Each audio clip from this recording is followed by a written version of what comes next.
말씀 제목은 좌절해서 다시 힘있게 일어나라 라는 제목으로 말씀을 전하도록 하겠습니다. 여러분, 민수기 17장은 아론의 쌍난 지팡이로 아주 유명한 그런 장입니다. 오늘 본문의 내용을 살펴보면 12지파에 지팡이를 모으고 이제 레위 지파는 아론의 이름을 써가지고 그 지팡이를 회막 안에 두라는 거죠. 회막 안에 두면 하나님께서 선택하신 그곳에 싹이 난다라는 그런 말씀이겠죠. 오늘 말씀 5절에 이렇게 말씀하고 있습니다. 내가 택한 자의 지팡이에는 싹이 나리니.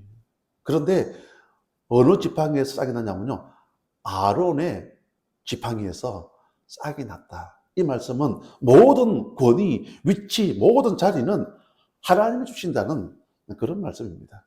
자, 그러면 오늘 이 말씀을 우리 이해하기 위해서는 우리 16장의 말씀을 우리가 조금 이해할 필요가 있는데요. 우리 한 장만 앞으로 한번 넘겨보실까요? 16장.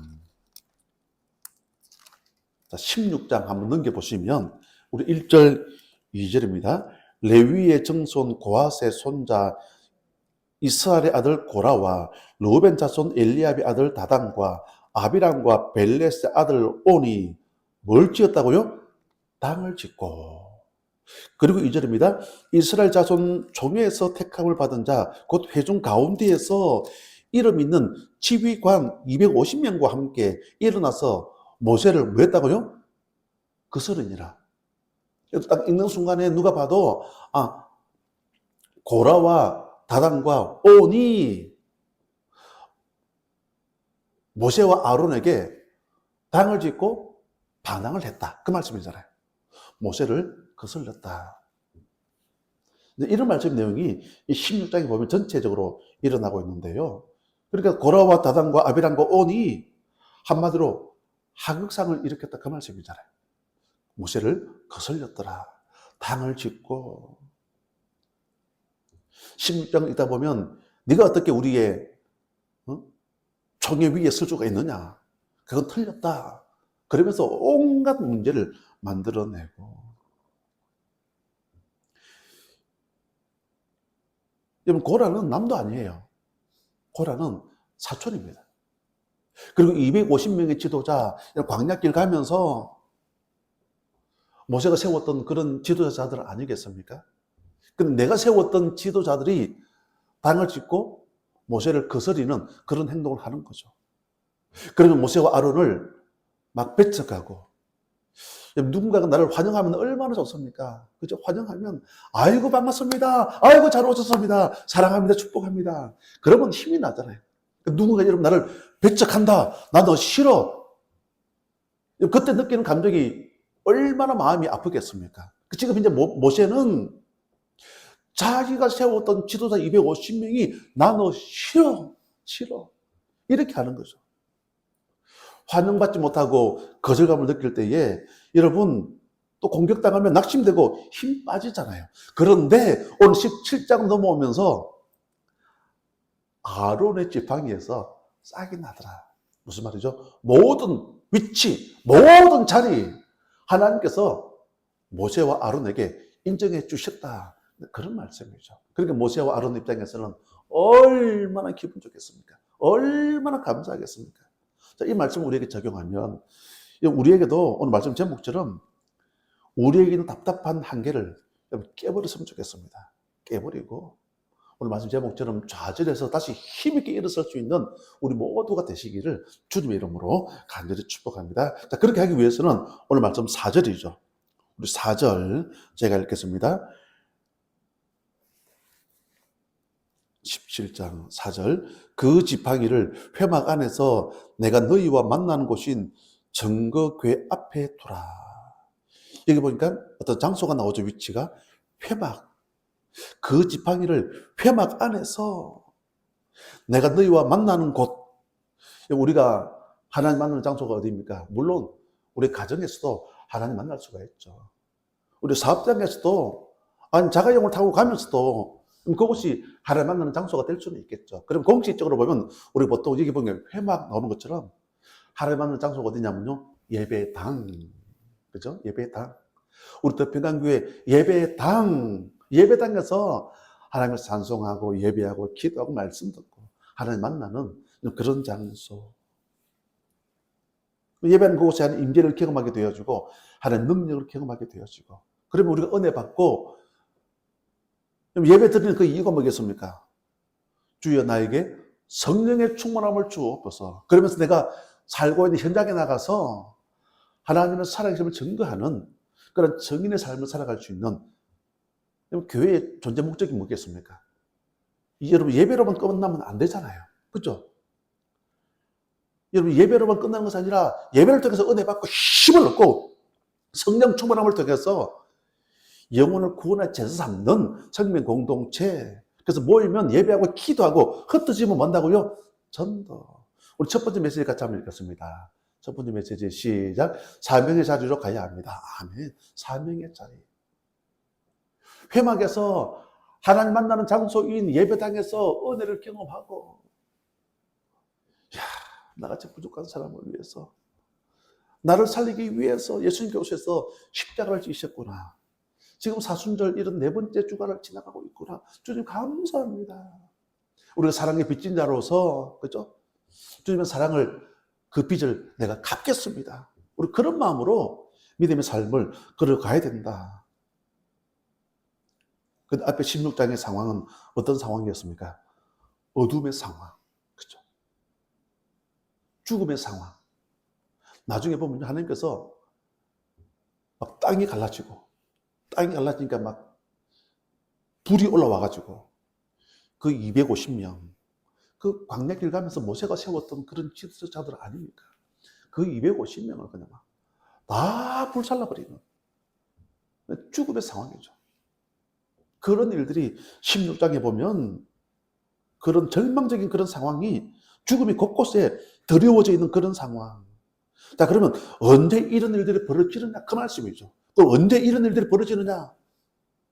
당을 짓고 모세를 거슬렀다. 모세를 거스르게 하는 그런 이유들이 왜 생겼냐? 그 말씀이죠. 오늘 말씀 제목이잖아요. 그럼 사명의 자리로 가지 않으면 이런 일들이 벌어지더라. 그 말씀이잖아요. 사명을 저버리면. 그럼 창세기 26장에 보면 이삭이 어디에 있었냐면요. 그랄. 하나님께 약속하신 장소는 어디냐면요. 부엘세바, 가나안 땅. 저 북쪽으로 가야 돼요. 북쪽. 근데 이삭이 어디에 머물렀다고요? 그랄은 회색지대입니다. 회색지대. 이것도 아니고 저것도 아니고 애굽도 아니고 가나안 땅도 아닌 어중간한 지역. 그런 곳에 머물다 보니까 우리가 아시는 것처럼 이삭이 우물을 파기만 하면 그게 에색. 그리고 신나. 우물을 파기만 하면 다른 종들이 와가지고 다른 사람들이 와가지고 막 다 막아버리고 회방하고 방해하고 쫓겨다니고 왜 이런 일들이 벌어졌느냐? 여러분 이삭이 거랄에 머물러 있으니까 좀 안 좋은 표현이지만은 이삭 가운데 막 거랄 비슷한 이름 비슷한 뭐 지랄, 그죠? 지랄 찐다 그러잖아요. 지랄 찐다. 막 지랄과 같은 일들이 벌어지더라. 우리 인생도 마찬가지입니다. 우리 인생도 우리가 거랄에 머물러 있잖아요. 그럼 거랄이 뭡니까? 그냥 교회만 다니는 거죠. 복음에는 관심 없이, 전도에는 관심 없이, 선교에는 관심 없이 여러분 믿음의 삶의 여정을 걸어가면요. 반드시 여러분 내 인생 삶의 여정 가운데 막 실화 같은 일들이 벌어지는 거죠. 그게 뭡니까? 오늘 본문을 보니까 당을 짓고 모세를 거스리더라. 막 거슬리게 하는 이런 일들이. 그러니까 그런 싸움을 통해서 모든 에너지, 힘을 다 소진시켜 버리는 거죠. 여러분 다윗에게 싸움 대상이 누굽니까? 골리앗입니다. 명심하십시오. 골리앗. 우리의 씨름은 혈과 육이 아니라 어둠의 세상 주관자들과 하늘에 있는 악의 영들을 상대하려 합니다. 우리의 싸움의 대상이 누굽니까? 악한 마귀. 그때 여러분 다윗에게 큰형 엘리압이 이야기를 하죠. 원래 네가 교만했다면서 집에 가. 그러니까 다윗이 말하죠. 어찌 내가 이유가 없겠습니까? 이유가 있어서 왔다라는 거죠. 그러면서 이제 그 골리앗의 소리를 막 듣지 않습니까? 그러면서 골리앗이 가서, 아니, 다윗이 가서 골리앗을 물리치는 그런 장면의 말씀들. 만약에 큰 형 엘리압이 네가 원래 교만했다 그러면, 아니 형님 무슨 그런 말을, 서운한 말을 할 수가 있습니까? 그러면서 형한테 막 따지고 대들었다 그러면 한번 얻어맞았겠죠. 형님과의 골리앗과의 싸움이 아니라 형님과의 싸움으로 가버렸겠죠. 그러면 완전 콩가루 가정이 되어버렸겠죠. 이 말씀 우리에게 적용하면 우리가 어떠한 인생의 삶을 살아가야 되느냐? 숫자가 많고 적고가 중요한 것이 아닙니다. 아무리 숫자가 많아도, 아무리 숫자가 적어도 우리의 관심은 여러분 사명의 자리로 갈 수 있는 우리 모두가 되어졌으면 좋겠습니다. 우리 모두가. 우리가 예배 마지막에 부르는 찬송, 가서 제자 삼으라, 그죠? 그게 주님의 소원 아닙니까? 주님께서 벌하시면서 이 땅에 우리에게 남기신 유언의 말씀 아닙니까? 너희는 가서 모든 민족을 제자를 삼고 그들에게 세례를 베풀고,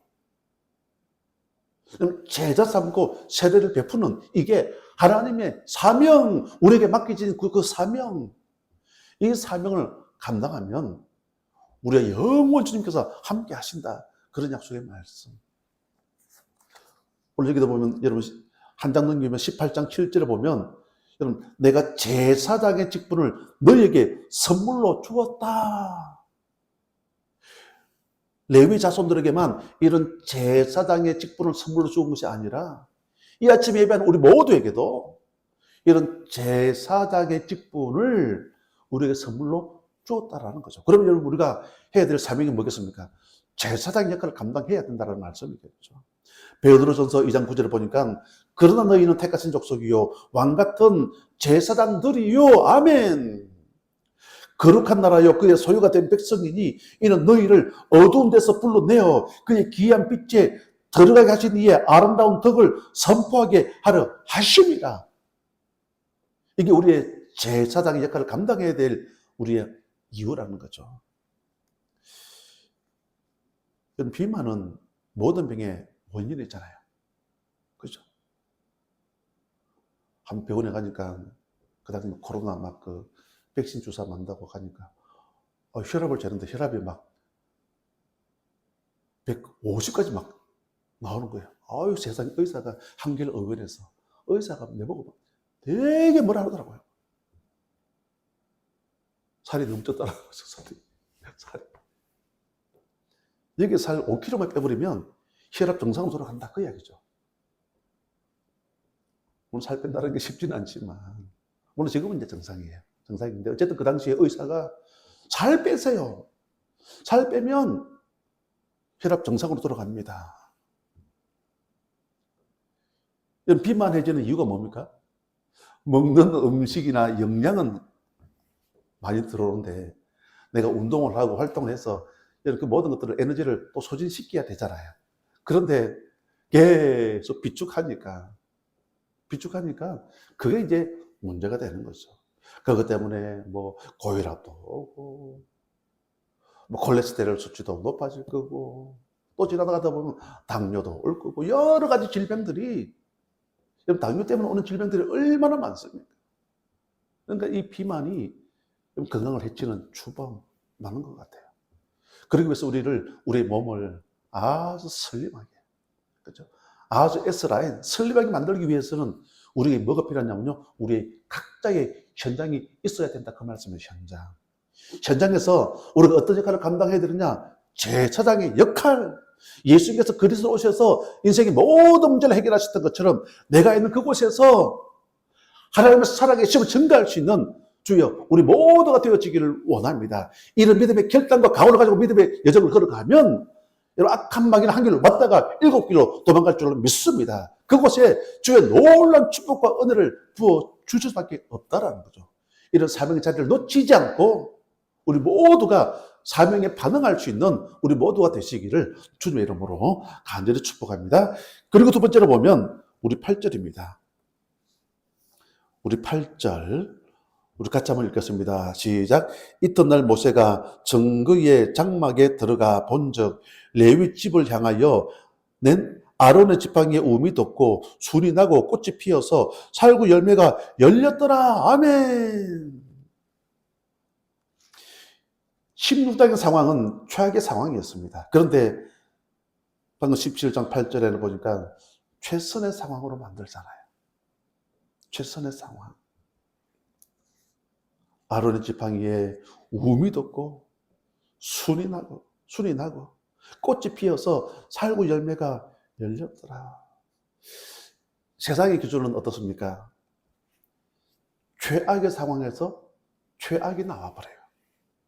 그렇잖아요. 그거 당연한 결과 아닙니까? 세상의 기준은 최악의 상황에서 최악의 상황, 그럴 줄 알았다. 당연한 결과. 이스라엘 백성들이 광야길 가면서 했던 게 뭡니까? 오늘 기도 보니까 당을 짓고 모세를 거슬렸더라. 그런 말씀 나오는 것처럼 늘 원망이 원망. 원망은 가장 최악이에요, 최악. 계속 원망으로 나가다 보니까 여러분 이스라엘 1세대 가나안 땅 들어간 사람이 누가 있었습니까? 여호수아와 갈렙 외에는 아무도 없어요. 그 다음 세대만 들어갔지. 왜냐하면 1세대는 원망, 불신앙으로 충만하다 보니까 가나안 땅 아무도 못 들어갔어요. 믿음의 고백을 했던 여호수아와 갈렙, 그리고 그 다음 세대가 가나안 땅을 들어가게 되어지더라. 그러니까 원망하다 보니까 원망은 최악인데 그 1세대는 최악의 결과. 광야길 가다가 다 죽고 말았다. 그 말씀이잖아요. 저는 이 아침 예배하는 우리 모두가 두 번째 메시지 같이 한번 읽겠습니다. 자, 시작. 최악에서 최선이 흘러나와야 합니다. 아멘. 그럼 최악에서 최선. 지금 고난주간 앞두고 우리가 사순절 기간을 지나가고 있지 않습니까? 예수님께서 우리를 위해 십자가를 지셨다. 최악이잖아요. 그렇죠? 십자가를 지시는 거예요. 얼마나 고통당하는 그런 시간이겠습니까? 십자가에 달리면, 십자가는 유대인들의 사형 형틀이잖아요. 로마의 사형 형틀. 보통 이제 건강한 남자들은 십자가에 달리잖아요. 못이 박히잖아요. 못이 박히면 보통 3, 4일은 간대요. 3, 4일은. 와, 내 몸무게가 거기에 매달려가지고 다 달려있다. 차라리 일찍 죽으면 좋잖아요. 얼마나 고통스럽습니까? 근데 3, 4일은 간대요. 그냥 3, 4일은.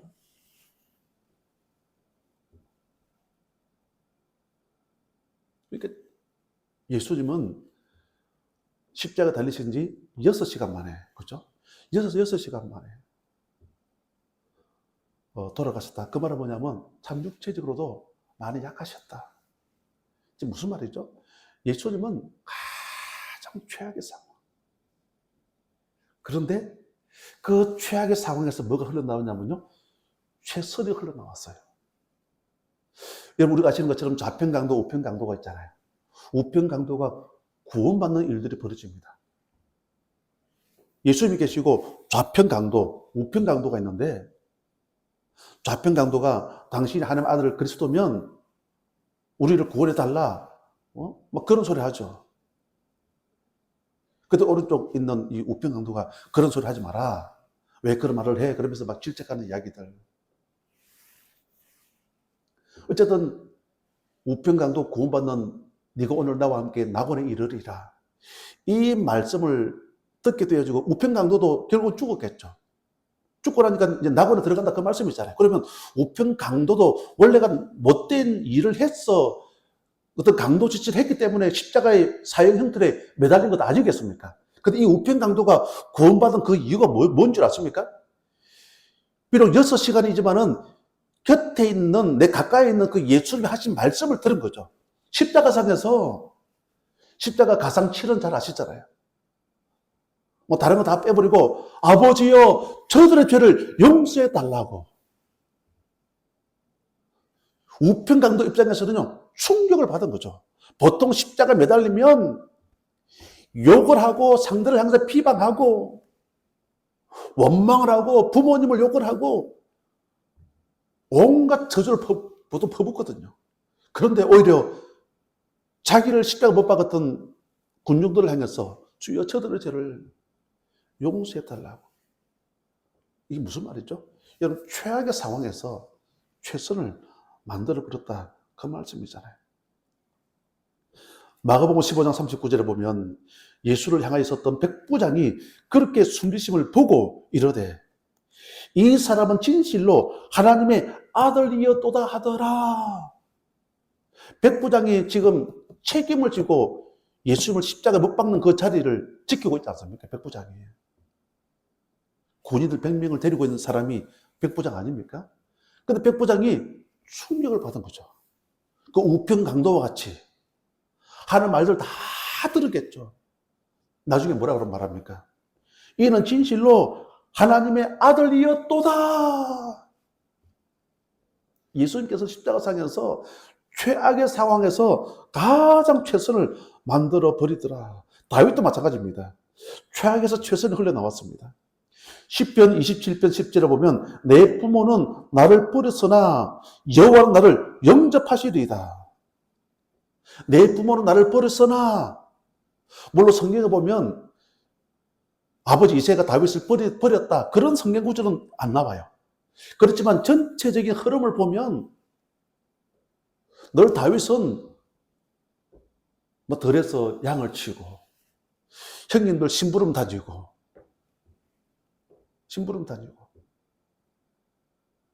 그런 상황들. 사무엘 16장에 보면 사무엘이 기름 부음을 받으려고 할 때에 뭐 숫자에서도 빼버리잖아요. 나중에 보면요, 더 없냐 그러니까 그때서야 아버지 이새가 들에 목동을 치는 막내 놈이 있습니다. 데리고 오라는 거죠. 그러니까 숫자에서도 빼버리고 그런 전체적 상황들을 보면 아마 아버지 이새 입장에서는 이 다윗을 좀 뭐 왕따는 아니겠지만 또 외면한 그런 부분들은 아닌가라는 생각이 들 정도로. 자, 그렇지만 그 최악의 상황이죠. 최악의 상황이었지만 사무엘상 21장 1절에 이렇게 말씀하고 있습니다. 그러므로 다윗이 그곳을 떠나 아둘람 굴로 도망하매 그의 형제와 아버지의 온 집이 듣고 그리로 내려가서 그에게 이르렀고. 최악에서 최선을 만들어 버리잖아요. 비록 사울을 피해 아둘람 굴로 다윗이 피신하는 그런 상황이었지만 그의 형제들과 그의 아버지도 다 아둘람 굴로 몰려오는 멋있는 아둘람 공동체를 만들어가는, 나중에는 보면 여기서 다윗의 왕국이 세워지는 놀라운 축복이 임하더라. 무슨 말이죠? 최악에서 최선을 만들어내더라. 지금 계속해서 2주 정도 지금 미국과 이스라엘이 이란을 계속 공격해오고 있고, 지금 이란도 멈추지를 않아요.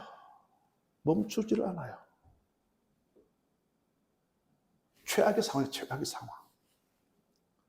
머지않아서 이게 전쟁이 더 이상 속전되지 않고 끝났으면 좋겠습니다. 거기에서 이란이, 제가 봐도 그래요. 이란이 핵을 가지면 안 좋은 일에 그걸 쓰지. 맞잖아요. 북한이 저 핵을 가지고 있잖아요. 두려운 이유가 뭡니까? 자기들에게 유익이 된다 그러면, 그죠? 무슨 짓을 벌일지 알 수가 없거든요. 저 이란도 마찬가지라는 거죠. 저 이란이 핵을 가지면 어떻게 그 핵을 사용할지 알 수가 없다는 거죠. 그러니까 안 좋은 일에 사용해버리면 끝나버리잖아요. 어떤 평화의 목적으로 사용한다 그러면 괜찮겠죠. 근데 그게 아니라는 거죠.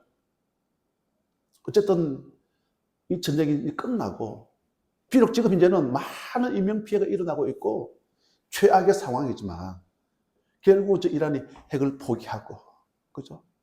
미국 트럼프가 요구하는 조건들이 있지 않습니까? 그렇게 그냥 다 받아들이고 그냥 좀 최선의 상황이 막 나오는 그런 일들이 벌어질 수 있도록 우리 또한 그렇게 기도하고 우리가 가야 된다라는 거죠. 여러분, 교회도 마찬가지입니다. 여러 가지 환경적으로 우리가 최악의 상황을 경험할 수도 있습니다. 우리 모두가 각자가 있는 그 자리에서 우리 모두가 사명에 반응해서 최선의 상황을 만들어낼 수 있는 우리 모두가 되시기를 주님의 이름으로 간절히 축복합니다. 아멘.